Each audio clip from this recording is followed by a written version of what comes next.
होत नाही म्हणजे काय हा गुमान घरला घेऊन जा तिला संभ्याला त्याला टाकायचा आणि म्हणायचा मी कुठं काय म्हणतोय मी कुठं काय म्हणतोय आणि गुमान बायकोला घरला घेऊन जायचं. मी लहान असताना समज बघत असायची बघा. मला असं वाटायचं आपण बी मोठं झाल्यावर असं काहीतरी करावं. मला असं वाटायचं आपण बी मोठं झाल्यावर लोकांचा प्रश्न सोडवावं असं मला लहानपणापासून वाटायचं. मी लहान असताना माही महाले लाड करायची बघा अनुराधाताई. असा लाड करायची म्हणून सांगू अशी का जाते बसली का जात्यांच्या ओव्यांमध्ये महा नाव घ्यायची. अशी का जाते बसली का माही आई कशी म्हणायची बघा. नायगावच्या चावडीला सोनईचा दरवाजा सोनईचा दरवाजा ग जुन्या गादी मनवराजा सावित्री लाड एकिलेक धरी बापाच्या धोतराला धरी बापाच्या धोतराला गलेक सोबतीचा तुराला. या बाय मला लय गोड वाटायचं बघा. जात्यांच्या ओव्यांवर बसल्या माही नाव घ्यायची मला लय गोड वाटायचं. मी लहान असताना माही असा लाड करायची. माई मला घेऊन बाजाराला जायची. अशीच एक दिवस माई संग बाजाराला गेली होती. माईने विचारलं म्हणजे सावित्री तुला काय घ्यायचं ग. तेव्हाच्या टायमाला मला जिलबी लय आवडायची बघा. काका तुम्हाला आवडती ना जिलबी. तेव्हा तर गाणं निघालंय जिलेबी बाई. मला जिलबी लय आवडायची बघा. आईला म्हणलं आई आई मला जिलबी घेऊन दे ना. आईने असा जिलबीचा पुडा माझ्या हातामध्ये घेऊन दिलेला आणि रस्त्याने अशी मी जिलबी खात खात चालले. समोरून गोरासाहेब येतो. गोरासाहेब म्हणजे ठाव आहे का. ठाव आहे ना इंग्लिश तेव्हाच्या टायमाला गोऱ्याचं राज्य होतं.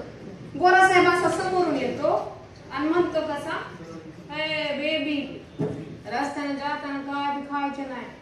या बाया म्हणलं बाबा जिलबीच्या पुड्याकडे बघतोय असं असं पाठ करतोय जिलबी खायची नाही म्हणतोय. समोर पटकेने असा जिलबीचा पुडा फेकून दिला आणि अशी शहाण्या लेकरासारखी समोर उभी राहिली.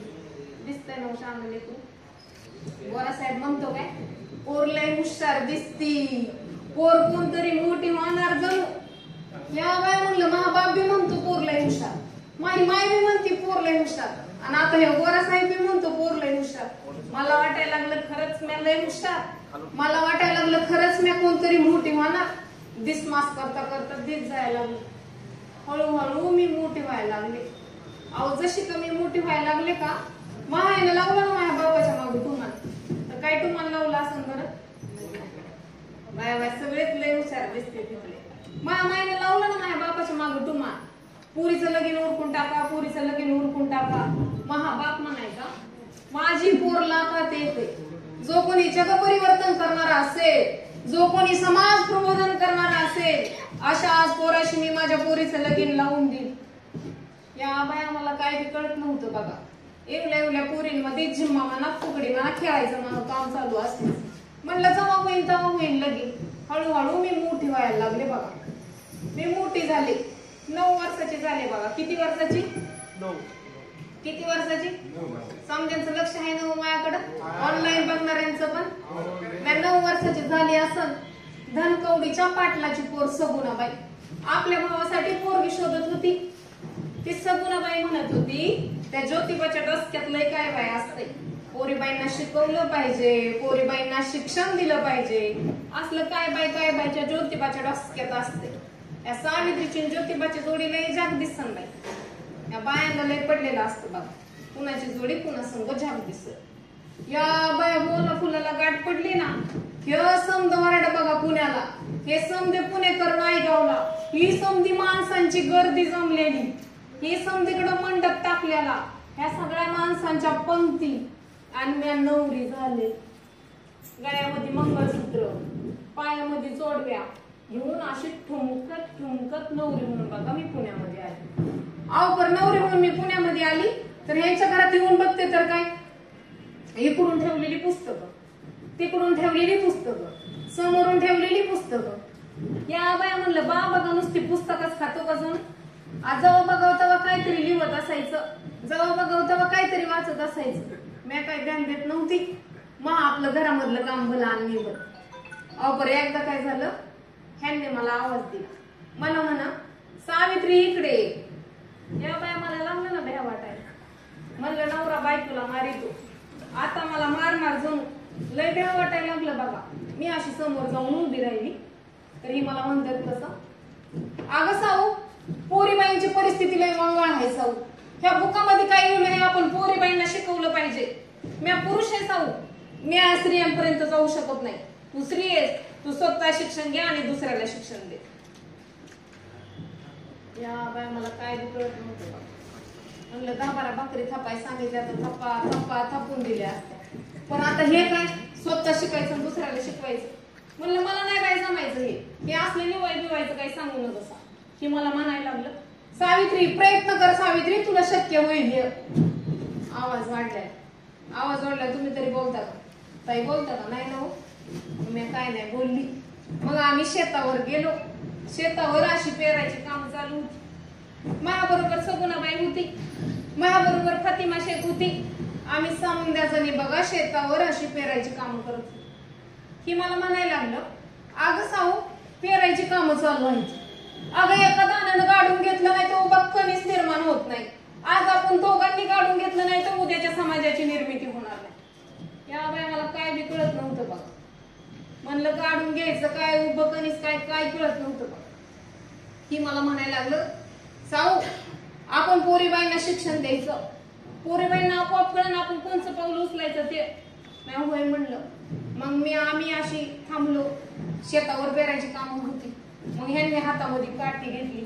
काय घेतलं? काय घेतलं? समद्यांचं लक्ष आहे ना? काठी घेतली. बरोबर, काठी अशा हातामध्ये घेतली. मला लागलं ना भ्या वाटायला. म्हणलं आता तर हातामध्ये काठी घेतली, आता मला मारणार जण. लय भ्या वाटायला लागलं. अशी समोर मी जाऊन उभी राहिली. तर ही मला म्हणतात कसं, अगं साऊ ही काठी माझ्या हातात आहे, ही जमीन आपली पाठी. मी या काठीनं या पाठीवर लिहितो बघ. त्यांनी इकडून काठी फिरवली, तिकडून काठी फिरवली, काहीतरी लिहलं आणि मला म्हणायला लागलं मन त्याला. या बाया म्हणलं मला नाही जमायचं. तुम्ही मला शेतामधली कामं सांगा, बाय पटापटा करते. घरामधली सांगा पटापटा करते. पण असलं लिवाय बिवायचं काही सांगू नका. ही मला म्हणायला लागलं, सावित्री प्रयत्न कर सावित्री, तुला शक्य होईल. आवाज वाढला तुम्ही तरी वाचता भाभी नाही नव. मग मी हातामध्ये काठी घेतली, इकडून काठी फिरवते, तिकडून काठी फिरवते. काय जमा. ह्यांना म्हणलं मला नाही बाई जमायचं हे असलं लिवाय बिवायचं. ही मला म्हणायला लागलं, अगं साऊ प्रत्येक गोष्ट आपण आईच्या पोटातून शिकून येत नाही. तू पुण्यांदा प्रयत्न कर साऊ, तुला शक्य होईल. मी पुण्यांदा हातामध्ये काठी घेतली, इकडून काठी फिरवते, तिकडून काठी फिरवते. 8 दिवस लागलं बघा काकावर शिकायला. शिकले, आ शिकले, ऊ शिकले, समधी 12 शिकले बघा. पुस्तकातली अक्षर अशी मला फुलासारखी दिसायला लागली. पुस्तकातली अक्षर अशी मला मोत्यासारखी दिसायला लागली. पुस्तकातली अक्षर अशी माझ्या संग बोलायला लागली. ह्यांना माहिती आनंद झाला ना? कमून आनंद झाला असं बरं. ह्यांची सावित्री लिवाय वाचाय शिकली होती. उद्या समजा पोरीबाईंना बी लिवाय वाचाय शिकवणार होती. आज नगरसेवक ताई आज शिक्षणामुळे येत आहेत. जर नसतं शिकवलं तर आलो असतो का आम्ही इथं? नसतो ना. असा मायंदार आनंद झाला बघा. की मला म्हणायला लागलं, सावित्री पोरीबाईंची परिस्थिती लय वंगळ आहे सावित्री. बुकामध्ये काय लिहिलं आहे आपण पोरीबाईंना शिकवलं पाहिजे. झोपलेल्या माणसांना जाग करणं लय सोपं असतं साऊ, पण झोपचं स्वांग घेतलेल्या माणसांना जाग करता येत नाही. तवाच्या टायमाला माणसांनी झोपचं स्वांग घेतलं होतं. साळाला पाठवायला कोण तयार होत नव्हतं. उलट माणसं यांचा लय अपमान करायची, लय आजकाल कट बोलायची. एकदा काय झालं बघा, पुण्यात तरी लग्नाला गेलो होतो शेड. भर लग्नाच्या वरातीत यांचा कोणीतरी अपमान केला ना, ही आलं ना दणदण पाय आपटत घरला आणि म्हणायला लागलं, समजतात काही लोक स्वतःला माझा अपमान करतात. मला म्हणतात ब्राह्मणाच्या बरोबरीनं चालायचं नाहीस. 4 बुक शिकलास म्हणून काय स्वतःला ब्राह्मण समजतोस काय? पोरीबाईंना शिक्षण देतोस, धर्म बुडवतोस, संताप होतोय सावित्री, माझा मला सहन होत नाही. या बाया असा पेटलेला अग्नी मी माझ्या डोळ्यासमोर बघत होती. ह्यांच्या डोळ्यामधून आग बाहेर पडत होती, ह्यांच्या हातामधून आग बाहेर पडत होती, ह्यांच्या पायामधून आग बाहेर पडत होती. असा पेटलेला अग्नी मी माझ्या डोळ्यासमोर बघत होती. म्हणलं आता शेठजी काहीतरी करणार जण. ह्यांनी बिडेवाड्यामध्ये पोरींसाठी पहिली शाळा सुरू केली. अशी आमची शाळा सुरू झाली. पहिल्या दिवशी वर्गामध्ये 5च पोरी. ही मला म्हणायला लागलं, अगं साऊ एक पोरगी आली तरी बेस झालं, 4 पोरी आल्या लय बरं झालं, 1 पोरगी आलं तरी तू त्यांना शिकवायचंच, 4 पोरी आल्या लय बेस झालं. अशी पोरी बाईंना वर्गात बसवायची आणि अशी फळ्यावर लिवायची. अहो असं लिहूस तर रुसकून पोरी पळून जायच्या. वर्गात कुणीच नाही शिकवतं कुणाला. बाहेर लय माणसांचा कालवा व्हायचा बघा काका. म्हणायचे जित साळाला जाईल त्याला जित्त काढून मारू. मरणाच्या भीतीने वर्गात बसलेल्या पोरी बी बुसू बुसू पळून जायला लागलं. लय भयायला लागल्या. ही मला म्हणायला लागलं की पुण्यात घरोघर गेलं, लोकांना सांगायला लागलं, अरे मरणाची भीती तुम्ही बाळगू नका. अरे पोरीबाईंना साळाला झाडा, बुकामध्ये काय लिहिलं हे पोरीबाईंना समजू द्या, त्यांना आपोआप कळलं आपण कोणचं पाऊल उचलायचं ते. तेव्हा 4-2 पोरी वर्गात बसायला लागल्या. मी अशी पोरीबाईंना शिकवायची, घरला जायची की लोकांना म्हणायला लागलं, अरे पोरीबाईंना शिक्षण द्या. अरे जिच्या हाती पाळण्याची दोरी ती जगाचा उद्धार करी. तेव्हा कुठे 4-2 पोरी यायला लागल्या. अशी आमची शाळा सुरू झाली. मी अशी पोरीबाईंना शिकवायची, घरला जायची. अहो पण रस्त्याने जाताना माणसं लय त्रास द्यायची बघा. कुणी माझ्या अंगावर शेण टाकायचं, कुणी माझ्या अंगावर दगड टाकायचं, कुणी माझ्या अंगावर खरकट पाणी टाकत. मी म्हणलं मी नाही जायचे बाई पोरीबाईंना शिकवायला. लोक माझ्या अंगावर खरकट पाणी टाकतात, मी नाही जायचे शिकवायला. शेठजी मला म्हणायला लागलं, अगं साऊ लोक तुझ्या अंगावर खरकट पाणी टाकतात ना, हवं तर तू एक साडी बरोबर घेऊन जात जा. पोरीबाईंना शिकवण्यासाठी एक साडी आणि लोकांनी शेंदगड मारण्यासाठी एक साडी. मी होय म्हणलं तेव्हापासून मी एक साडी बरोबर घेऊन जायची. अशी पोरीबाईंना शिकवायची, घरला यायची. असं माझं काम सुरू झालं. अहो एकदा काय झालं, एकदा ठिकाण आलं ना ताई माझ्यासमोर, उसका पुरा गोरा गोरा गार गार डोळ, तेव्हाच्या टायमाचा हिरोच दोन होतो. असा आला माझ्यासमोर उभा राहिला आणि मला म्हणतो कसा, सावित्री तू जर तुझ्या शिक्षणाचं गुळबंद नाही केलंस तर मी तुझे अब्रू शाबूत ठेवणार नाही. काय केलं असं बरं काका, ज्या थडा ठेवून दिल्या आणि म्हणलं माझी अब्रू काय तुझ्या बापाची इस्टेट आहे काय. भर रस्त्यात माणसं बघतच राहिली ना, भर रस्त्यात माणसं बघतच राहिली. म्हणायला लागली बाय हाय का भिताट, भर रस्त्यात बाबाला मारती म्हणजे काय. समधी माणसं अशी मला खिडक्यातून डुकू बघायला लागली. मी झाली ना वाघी, जायची पोरीबाईंना शिकवायची, घरला यायची. कुणाची टाप झाली नाही मला पोरीबाईंना शिक्षण पूर्ण करून, कुणाची हिंमत झाली नाही मला पोरीबाईंना आडवायची. अशी जायची पोरीबाईंना शिकवायची, घरला यायची. पण माणसांना बरोबर माहित असतं पिन कुठं मारायची का नाही. थोड्या दिवसांनी काय झालं बघा, समधी माणसं कुजबुज करायला लागली. काय कुजबुज करायला लागली असते, ज्योतिबाला पोर होत नाही, ज्योतिबाचं दुसरं लग्न लावून. त्या माणसाला लय पडलेलं असतं बघा. स्वतःच काटा अभ्यास करता का बघत नाहीत, पण दुसऱ्याकडे लय डुकून असते. माझं वडील आलं होतं बघा नायगाववरून. माझं वडिलांना म्हणायला लागलं, ज्योतिबा आम्ही देतो की तुमचं दुसरं लगीन लावून, आमची सावित्री सांभाळते की सवतीला. माझ्या तर पायाखालची जमीनच सरकली होती. म्हणलं शेठजींनी लग्न केलं तर आपण काय करायचं. मला लय वाईट वाटायला लागलं. मी अशी स्वयंपाक खोलीत गेली तर ही पाठीमागून आलो. अलगर यांनी माझ्या खांद्यावरती हात ठेवला आणि मला म्हणायला लागलं, अगं साऊ या पृथ्वी तलावरील एकही व्यक्ती आपल्या दोघांना एकमेकांपासून वेगळं करू शकत नाही. फक्त येणारा मृत्यूच आपल्या दोघांना एकमेकांपासून वेगळं करू शकतो. तेव्हा कुठं माझ्या जीव आला बघा. म्हणलं शेठजी नाही लग्न करणार, शेठजी नाही मला सोडून जाणार. अहो पण साधा सुद्धा माणूस असं उत्तर देऊ शकत नाही. क्रांतिकारी माणूस असं उत्तर देऊ शकतो. ते लोकांना काय म्हणायला लागलं, अरे माझं लगीन लावून सावित्रीला सवत आणण्यापेक्षा सावित्रीचं दुसरं लगीन लावून द्या, मला सावता घेऊन या, त्यांना झालेली पोरं मी सांभाळेल. तोंडामध्ये बोट घातली लोकांनी. लोक म्हणायला लागले ह्याच्या काही तोंडाला आडमास आहे का नाही. नाही ती बोलतोय, ह्याच्या काही नादाला लागायचं नको बाबा, हे out of coverage area mobile दिसतो. समधी माणसं चिडीचिप झाली, कुणाची हिंमत झाली नाही पुढे येऊन बोलायची, महागच गुजबुज करायची. पण माणसांना बरोबर माहित असतं बघा पिन कुठं मारायची. सासऱ्याला पिन मारली की बरोबर नवरा येतो. की गेला ना माझ्या सासऱ्याकडे एक माणूस आणि म्हणतो कसा, गोविंदराव आओ गोविंदराव, तुमचा मुलगा आणि सून यांनी उच्छाद मांडला, उच्छाद. धर्म बुडवायला निघाले हे दोघे जण. ह्यांनी जर हे शिक्षणाचं कुलबंधन नाही केलं तर आम्ही तुम्हाला वाळीत टाकू, वाळीत. महासासर तापलं ना, महासासर लय तापलं. महासासर म्हणायला लागलं ज्योती बाहेर आहे, आधी माझ्या समोर येऊन उभा राहा. हे आलं, माझ्या सासऱ्यासमोर उभा राहिलं. माझ्या सासऱ्यांना म्हणायला लागलं, अरे लावलंय काय तू? अरे 4 घास गोमानी खाऊ दे. ह्या लोकांनी जर वाळी टाकलं तर खायचं प्यायचं काय? तुझं शिक्षण बिक्षण काय असन ती समजा घराच्या बाहेर. चालता हो चल नाही. हे निघालो ना तना. त्यांना म्हणलं कुठे चालला? मला म्हणलं पोरीबाईंना शिकवायचं, मला म्हणलं पोरीबाईंना शिक्षण द्यायचं. आणि आता येळ आली तर एकच कुठं निघाला सा. लय ताना भांडायला लागले बघा ताई. तुम्ही भांडता नव्हता ना ताना? काय परिस्थिती? लय ताना भांडायला लागले. पण साडी चोळीसाठी भांडले नाही काका. कुठं मला फिरायला नाही म्हणून भांडले नाही, कुठं मला मॉलला नाही म्हणून भांडले नाही. पोरींच्या शिक्षणामध्ये माझा बी वाटा पाहिजे म्हणून मी भांडायला लागली. ही मला म्हणायला लागलं, सावित्री तुझा निर्णय तू घे.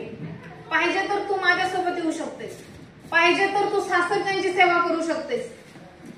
या बाया म्हणल्या या सासरच्यांची सेवा नाही केली तर ही समधी माणसं काय म्हणतात. आताच ताई म्हणत होत्या घरी स्वयंपाक करून नाही आली तर माणसं काय म्हणतात. अहो पण मी ह्यांच्या सोबत नसते गेली तर आजी तर या महिला दिसल्या असते का? नसते ना. मग तसं मी जसं धाडस केलं तसं कोण करील असं मला वाटलं नाही, म्हणून अंगाच्या कपड्याने शिबाका मी निघाली. मग मी निघाली. वर उन्हाचा कार, खाली पाय वाजतात, असं आम्ही पुण्यामध्ये निघालो बघा. तेवढ्या त्यांचा एक मित्र दिसला बघा, उस्मान शेख त्याचं नाव. उस्मान शेख म्हणायला लागला, ज्योती तू माझा धाकटा भाऊ आहेस, तू येऊन माझ्या घरी राहा. आम्ही होय म्हणलं. मग आम्ही गंजपेठेमध्ये त्या उस्मान शेखच्या घरी राहायला लागलो. आम्ही तिथं शाळा सुरू केली. ती मला म्हणायला लागलं, सावित्री आपण कृती मागून कृती करत राहायचं. आम्ही बुक लिवायला सुरुवात केली. ही म्हणायला लागलं, सावित्री रक्त ओकेपर्यंत ह्या लोकांना सांगितलं, रक्त ओकेपर्यंत ह्या लोकांना सांगितलं की रूढी परंपरा मोडून काढा. रक्त ओकेपर्यंत या लोकांना सांगितलं की गुलाम म्हणून राहू न बसा. तरी या लोकांच्या डोक्यात प्रकाश पडत नाही. साऊ आपण काहीतरी केलं पाहिजे आणि आपल्या कृतीतून लोकांना दाखवून दिलं पाहिजे की आपण समाज प्रबोधन करू शकतो. आम्ही बुक लिहायला सुरुवात केली बघा. सार्वजनिक सत्य धर्म पुस्तक लिहिलं, ब्राह्मणांचं कसं पुस्तक लिहिलं, गुलामगिरी पुस्तक लिहिलं. अशी आम्ही कृती मागून कृती करत राहिलो. तेवढ्यात आवाज आला बघा, दारातून असा आवाज आला, पाणी वाढ ग माय, पोटामध्ये पाण्याचा थेंब नाही ग माय. समधी माणसं अशा हातामध्ये गाडगी घेऊन थांबली. तहानेने व्याकुळ झालेली माणसं बाहेर जाऊन बघते तर समध्यांच्या हातात अशी गाडगी मिळते. समध्या माणसांना म्हणलं या आणि माझ्या हौदावरून पाणी घ्या. समधी माणसं आली, हौदावर गाडगी मडकी टेकवली, 2-2 घोट पेली आणि त्यांचा आत्मा शांत झाला. माझ्या नवऱ्याला माहित होतं नेमकं कोणचं पाऊल उचलायचं. हे मला म्हणायला लागलं, अगं साऊ आपण पाण्याचा हौद खुला केला, ह्या समजा पुण्यामध्ये होईल आणि आता समजा पुणे पेटून निघा. आता आपण कृती मागून कृती करत राहायचं. मी होय म्हणलं. मग आम्ही नाव्यांचा संप केला. आम्ही नाव्यांचा संप कशा पाय केला काका माहित आहे?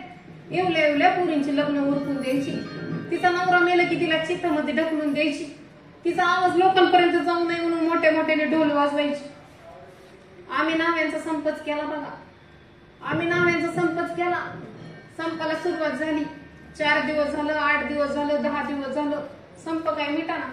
या बामणांच्या लग्नांना दाड्या वाढायला म्हणायला लागली, अरे त्या ईदवांची केस नका बाजरू, पण निदान आमच्या तरी दाड्या बाजरा. भारतातला तो पहिला संप होता बघा महात्मा फुलेंनी केलेला. मग हे म्हणायला लागलं, सावित्री आपण बुक लिवायची. ह्यांचं बुक लिवायचं काम चालूच होतं. ह्यांचं बुक लिवायचं काम चालूच होतं.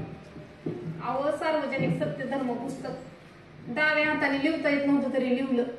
मला म्हणायला लागलं, साऊ पळपळ साऊ माझ्या हाताला काहीतरी झालं बघ. मी आली, हाताला हात लावून बघितला तर हात गारचित पडलेला. ती मला म्हणायला लागलं, अगं साऊ माझा उजवा हात उचलत नाही साऊ, माझ्या डाव्या हातामध्ये पेन दे. मी उचलून त्यांच्या डाव्या हातामध्ये पेन दिला. अगं डाव्या हाताने लिहता येत नव्हतं तरी सार्वजनिक सत्य धर्म लिहून पुरं केलं. आणि म्हणायला लागलं, आता आपण जन्मापासून मरेपर्यंत आपले उदी कसे उरकायचे हे समजा या पुस्तकात लिहिले. लय काय बोलत होतं बघा. मला म्हणायला लागलं, सावित्री अगं या विचारांचं गाठोडे मी या खुंटीला ठेवून जात आहे. उद्या कोणी युग पुरुष येईल या विचारांचं गाठोडं खाली घेईन आणि पुण्यांदा या समध्या लोकांना सांगेन की महात्मा ज्योतिबा फुलेंना काय सांगायचं. अगं साऊ, तो युग पुरुष एवढा महान असेल की मनुस्मृतीचं दहन केल्याशिवाय राहणार नाही. लय बोलत होतं बघा, लय. मला म्हणायला लागलं, साऊ हे काम तू थांबवू नकस, हे काम तू चालू ठेव, हे काम तू चालू ठेव साऊ. आपल्या यशवंताला शिकव, डॉक्टर कर, असे काम असं सांगत होतं. बघ सांच्या टायमाला काय झालं बघा, मी अशी स्वयंपाक करत बसली होती तर ह्याला नाही का पुरीला घरला घेऊन कपाळाला कुकून एक पोट वाढलेलं. या बाया नेमकं झालं तरी काय, ही मला म्हणायला लागलं, अगं साऊ हिचं नाव काशी. अगं या समाजातील लोकांनी हिच्यावर अन्याय केलाय म्हणून ही जीव देण्यासाठी लाकडी पुडावर चालली होती. मी तिला आपल्या घरी घेऊन आलोय, हिला आपण आपल्या मुलीसारखं वाढू. मग तिला होणारं बाळ यशवंत आम्ही दत्तक घेतला. आम्ही आमच्या घरावर पाटीस लिहून ठेवली होती, जी कोणी अडलेली बाई असल, जिच्या कुणावर अन्याय झालेला असल, तिनं माझ्या घरी यावं, बाळंत व्हावं. बाळ पाहिजे असेल तर घेऊन जावं, बाळ नसेल पाहिजे तर इथंच ठेवून जावं. हा म्हणता 100 बायका जमा झाल्या ना. 100 बायकाची 100 पोरं माझ्या अंगणामध्ये वाढायला लागली. माणसातली माणुसकी कशी टिकवायची हे आम्ही त्यांना शिकवायचो. असं आमचं सुरू झालं. एकदा काय झालं बघा, यांचं पुस्तक लिहायचं काम चालूच होतं. रातच्या 12च्या ठोका झाला आणि असा दरवाजा आवाज आला, ठक ठक ठक. या बाय म्हणलं, इतक्या रातच्या टायमाला आलं तरी कोण? 2 आले ना रामुशी मारायला. मी असा दरवाजा उघडून बघितला तर 2 रामुशी हातामध्ये अशा कुराडी पाहिलं घेऊन थांबले. म्हणायला लागले, कुठं आहे ते ज्योती, आम्हाला त्याची खंडोळी करायच्या. या बाया मी अशी माग झाली, ही पुढं आलो आणि म्हणायला लागलं, मी आहे ज्योती, कशा पायी माझी खंडोळी करतायसा? ती दोघं म्हणायला लागली, ती आम्हाला काय रे माहित नाही, तुमची खंडोळी केल्यावर आम्हाला पैक मिळणार आहे. ती हसायला लागली. ही म्हणायला लागलं, अरे तुम्हाला पैक मिळणार आहेत तर मला बरंच वाटेल, पण अरे मी काय करतोय ती तर डोसक्यात घ्या. मी तुम्हाला म्हणतोय गुलाम म्हणून राहू नका, मी तुम्हाला म्हणतोय रूढी परंपरा मोडून काढा, तुम्ही मलाच मारतायसा. दोन्ही रामुशाने टाकामाका एकमेकांकडे बघितलं, कुराडी फेकून दिल्या आणि म्हणले, आजपासून तुमच्याकडे वाकड्या नजरेने जी बघन त्याला आम्ही मारू, आजपासून आम्ही तुमचे रखवालदार म्हणून राहू. ही लोक लागली चर्चा करायला. लोक म्हणायला लागली, ज्योतिबा काय जादू करतो बाबा, माराय गेलेली लोक रखवालदार म्हणून राहायला लागली. लोक लय चर्चा करायला लागली. बघा ह्यांना लय थकल्यासारखं झालं होतं. बघा ही म्हणायला लागलं, साऊ माझं काहीतरी होईन असं मला वाटतंय बघ, पण तू हे काम थांबवू नको साऊ, हे काम तू चालू ठेव. मी होय म्हणलं. तेवढ्यात ह्यांना लय जोराची धाप लागली बघा, आणि हा करत ह्यांनी डोळे मिटून घेतलं. मी रडत बसली नाही, मी डोळ्यातून टिपूस काढला नाही. यशवंताला म्हणलं, यशवंता चल पळ. यशवंत असा आला, उचल हे मडकं. माझा यशवंत असा तुरु आला तर माझा माऊस मध्ये आला. म्हणला, थांब यशवंता थांब, सावित्रीने तुला जन्म दिलेला नाही, तू तिचा दत्तक पुत्र आहेस, मडक्याला हात लावण्याचा तुला अधिकार नाही. यशवंताला म्हणलं, यशवंता तू माग. स्वतः पुढे झाली. संस्कृतीच्या नाकावर टिचून पहिलं मडकं धरणारी पहिली बाई होते. असं मडकं हातामध्ये धरलं, अंतयात्रा अशी पाठीमागून येत होती. समजे येत होते. समज ईदी पार पाडलं, पुण्यांदा घर लागले. मी पदर पोसून कामाला लागली. मला पुण्यांदा ह्या समजा लोकांना सांगायचं होतं की महात्मा ज्योतिबा फुलेंनी काय सांगितलं. मला पुण्यांदा ह्या समजा लोकांना सांगायचं होतं की रूढी परंपरा मोडून काढा. मला जसं झेपन तसं हे काम मी चालू ठेवलं. ह्यांचं अजून एक सपान पुरं केलं बघा. ह्यांच्या यशवंताला डॉक्टर केलं. यशवंताला हडपसरला दवाखाना बांधून दिला. माझ्या यशवंताच्या दवाखान्यात गरीब म्हणू नका, गोर म्हणू नका, मोठं म्हणू नका, लहान म्हणू नका, समधी माणसे यायची, उपचार घ्यायची. मनाला लय समाधान वाटायचं बघा, लय समाधान वाटायचं. मी ह्यांचं सपान पुरं केलं होतं.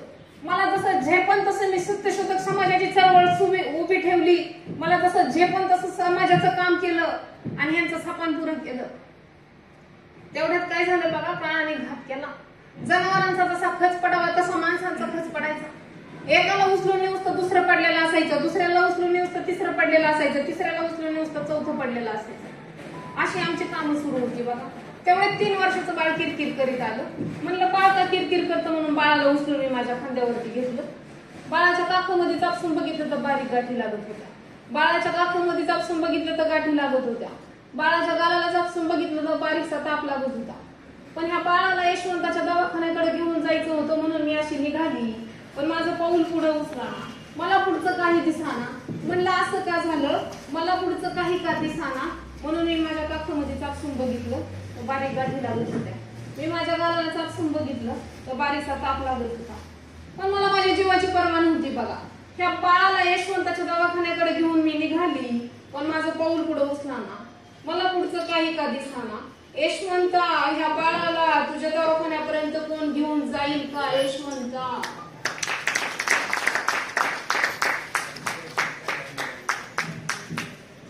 अशा प्रकारे 10 मार्चला सावित्रीबाई फुलेंचा या समाजातील गोरगरीब लोकांसाठी काम करत असताना मृत्यू होतो आणि त्यांचं निधन होतं. खरं तर सामाजिक क्षेत्रात काम करत असताना पैसा मिळेल न मिळेल ही दुय्यम बाब आहे. ज्यावेळेस आपण या सामाजिक क्षेत्रात काम करत असतो, सामाजिक क्षेत्रात काम करत असताना हा समाज सुद्धा आपली मोठ्या मनाने दखल घेत असतो. पैसा मिळेल न मिळेल ही दुय्यम बाब आहे, परंतु माता सावित्री आणि बा ज्योतिबा, श्री व शाहू फुले आंबेडकर यांचं कार्य ही समाजातील तळागाळातील लोकांपर्यंत पोहोचवण्याचा माझा प्रामाणिक प्रयत्न असेल आणि ही भूमिका करण्यापाठीमागचा हा माझा उद्देश असेल. आपण मला ऑनलाईन पद्धतीनं ऑफलाईन पद्धतीनं ऐकून घेतलं, खूप चांगल्या प्रकारे प्रतिसाद दिलात, त्याच्याबद्दल मी आभारी आहे. जय संविधान, जय संघराज्य. हा, मी माझ्याबद्दल बोलते. माझं नाव आहे संघर्ष उषा कांबळे. माझं शिक्षण झालं सावित्रीबाई फुले पुणे विद्यापीठामध्ये master political science journalism Ranade institute आणि आतापर्यंत 200 प्रयोग केलेले आहेत सावित्रीबाई फुलेंचे. सावित्रीबाई फुलेंचा एकपात्री नाटक मी बँकॉक युनिव्हर्सिटीमध्ये केलं, थायलंड देशात परदेशात. एक अहमदाबाद मध्ये केलं, दुसरं गुलबर्गामध्ये केलं. असं एकूण माझा प्रवास आहे. परिस्थिती म्हणजे माझी काही एवढी ठीक नाहीये, परंतु परिस्थिती ही कशी पण असू द्या, त्या परिस्थितीमध्ये कसं उभा राहायचं हे आपल्या हातात असतं. संघर्षाशिवाय काहीच नाहीये हे मी खूप चांगल्या पद्धतीने अनुभवले आणि मला फार छान वाटते आज माता सावित्रीबाईंच्या